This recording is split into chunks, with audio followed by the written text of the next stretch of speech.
صباح الخير أو مساء الخير حسب التوقيت اللي بتشوفوني فيه. النهاردة هنحكي قصة الملاك والقاصي. بس قبل ما نبدأ القصة ما تنسوش تسموا الله وتصلوا على رسول الله صلى الله عليه وسلم. انت عاوزني اتجوز ومراتي لسه ما كملتش اسبوع ميتة؟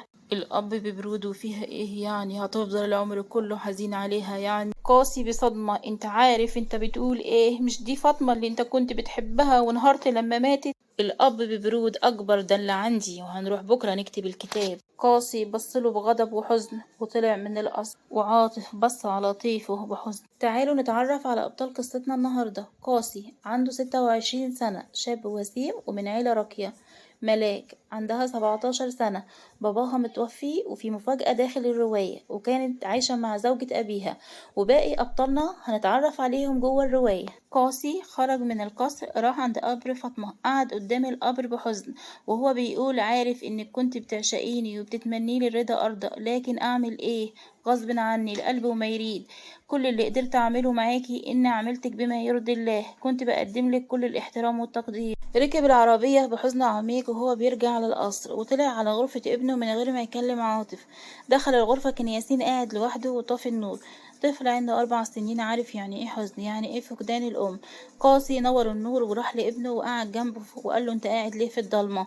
ياسين بصله ومردش. قاسي اخذه في حضنه وهو بيحكي له حدوته. في مكان تاني صحيت بنت وفي حد بيشدها من شعرها بعنف وبتقول لها: احنا مش فاتحينها اوتيل، قومي يا اختي شوفي اللي وراكي. البنت بتعب واضح: انا خلصت كل اللي ورايا، حرام عليكم بقى، انا تعبت من المرمطة دي. مسكتها من شعرها بغضب وهي بتقول لها: بقى انت يا زبالة بتعلي صوتك عليا يا اختي، حرمت عليكي عشت. بصت لها بقلة حيلة: وانا بقوم بتعب اخدمها واخدم بناتها من بعد ما بابا مات. وهي ظهرت على حقيقتها.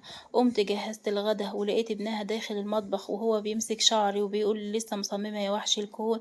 شلت ايده بقرف وانا بقوله: لو انت اخر شخص في الدنيا مش هتجوزك. بصلي بغضب وهو بيقول لي: ماشي يا ملاك، هتيجي برضو تحت ايدي. بني ادم رزل بقى، هنعمل ايه؟ حطت الغدا وجت تمشي، لقيتها بتقول لها: كاتبه كتابك بكره. ووقفت ملاك بصدمه وقالت في نفسها: انا لسه عندي 17 سنه. جريت ملاك ودخلت اوضتها وهي حابسه دموعها وقلبها نبضاته عاليه، اتوضت وصلت وبتدعي ربنا ان هو يخلصها من العذاب اللي هي. جه يوم جديد وصحيت على ضرب وشتيمة كالعادة، لكن المرة دي مش علشان تنظيف أو أكل أو خدمة، علشان تجهز نفسها، علشان تعرف تبيعها بمبلغ حلو. لبست وجهزت نفسها وقالت: ده أهون عليا من عذاب مرات أبويا. جه راجل وكان راجل كبير في السن لكن ما اهتمتش، قالت: أهم حاجة أخلص من مرات أبويا وولادها.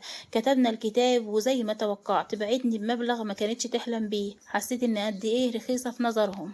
ركبت العربية ومديتهوش أي اهتمام، وصلنا قدام قصر كبير كان شكله جميل، لكن برضو ما اهتمتش، هيبقى عذاب برضو. دخلنا القصر وشفت شاب نازل من على السلم وشايل ولد وبيقول: مين دي؟ لقيت الراجل اللي ما تعرفش اسمه حتى بيقول: مراتك. استغربت ووقفت مصدومة لمدة ثواني. يعني حتى مش عايزين يقولولي ان العريس متجوز وكمان معاه طفل؟ للدرجة دي شايفيني كده سلع يبيعوا ويشتروا فيهم زي ما هم عايزين؟ فاقت على صوته وهو بيقول لها بغضب: مراتي؟ مراتي ازاي يعني وانا ما كملتش اسبوع مراتي ميتة، والاقي نفسي كمان متجوز واحدة في نص عمري؟ شايفيني عيل قدامكم للدرجة دي؟ أبوه ببرود قاعد على الكرسي وحاطط رجل على رجل وهو بيقول: ده اللي عندي.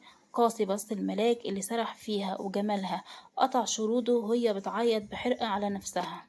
قاسي شدها من ايديها بغضب وطلعها على اوضتها وقفل الباب بالمفتاح، وهو بيبصلها باستحقار وبيقول لها: بعتي نفسك لراجل متجوز ومعاه طفل؟ لو كمان مراته ما كملتش اسبوع متوفية؟ ما انتي حقيرة ورخيصة. ملاك بدموع وهي بتقول له: كفاية بقى، حرام عليك، انا واحدة عاشت 5 سنين من عمرها في عذاب ووافقت على اول عريس جالها علشان تهرب من عذاب مرات ابوها. كنت خدامة ليها ولولادها، حرمتني من أكتر حاجة بحبها. بجد أنا اتأثرت والله يا جماعة. قاسي ببرود: خلصتي تمثيل ولا لسه؟ بصي انت هتعيشي في جحيم، يلا اقلعي. ملاك بصدمة ودموع: انت مش محترم. قاسي بغضب وعيون حمراء: انت قلتي ايه؟ سمعيني كده تاني.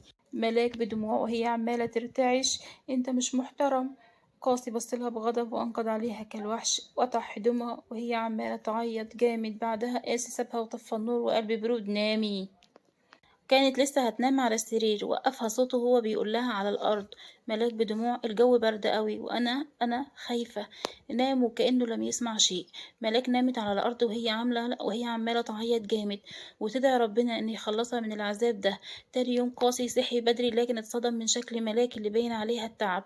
كان وشها أصفر ودرجة حرارتها عالية جدا. أول ما شافها كده قاسي طلب لها الدكتور على طول، وأول ما جه الدكتور قال له إن هي عندها هبوط حاد، وكتب لها علاج ينزل درجة الحرارة، وإنه يعمل لها كمادات وتتغذى كويس جدا. عمل ليها كمادات وكانت بتلوث بكلام وهي نايمة غير مفهوم. ومرة واحدة قامت مفزوعة وهي بتقول: ابعدوا عني، ما تقربوليش. وحضنها قاسي بخوف. قاسي بقلق: ملاك انت كويسة؟ ملاك وهي عرقانة وبتتنفس بسرعة: اه الحمد لله. قاسي باستغراب: امال مين اللي ما يقربش منك؟ ملاك بتوتر: مفيش، انا تعبانة وعايزة انام. قاسي بصلها ومردش. دخل الحمام واخد شاور وطلع لبس بدلة سودا تبرز عضلات جسمه. ملاك باستغراب: رايح فين؟ قاسي بعدم اهتمام: الشغل، وسابها وخرج. ملاك بخوف ودموع: يا رب يا رب اقف جنبي، انت عارف اني ماليش ذنب في اللي حصل. وعيطت جامد. دخل عليها ياسين. ياسين ده ابن مين؟ ابن قاسي. وقرب منها ببراءة ومسح دموعها وحضنها جامد وهو بيقول لها: انت ماما صح؟ ملاك ببراءة وابتسامة رغم وجعها وحضنته وهي بتقول له: أيوة يا حبيبي أنا ماما.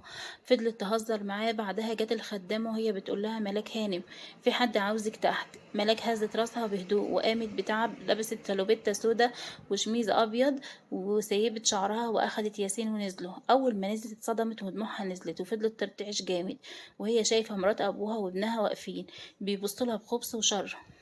ملاك برعشة في صوتها: نورت يا مرات ابويا. مديحة بغل: اهلا يا اختي. في اللحظة دي دخل قاسي لانه نسي حاجات. ملاك جريت عليه حضنته بخوف ودموع. قاسي باستغراب وحنية: ملاك يا ملاكي مالك؟ ملاك بخوف: مفيش، واغمى عليها. قاسي بخوف: ملاك.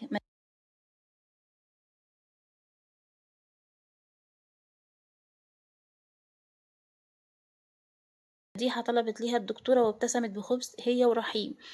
الدكتور كشف عليها وقال بخوف في صوتها: مبروك المدام حامل. قاسي بصدمة وقف مصدوم وعيونه حمرا. حامل؟ حامل ازاي؟ احنا لسه.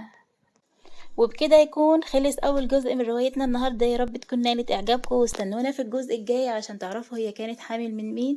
بس قبل ما انهي معاكم الجزء بتاع النهارده، ما تنسوش تعملوا لايك واشتراك وتفعلوا زر الجرس عشان يوصلكم كل اجزاء الفيديوهات بتاعتنا. وتنزلوا دلوقتي حالا تحت الفيديو تكتبوا كومنت حلو منكم وتسموا الله وتصلوا على رسول الله، وتتوقعوا في الكومنتات هي حامل من مين. ويلا بقى باي، مع السلامه.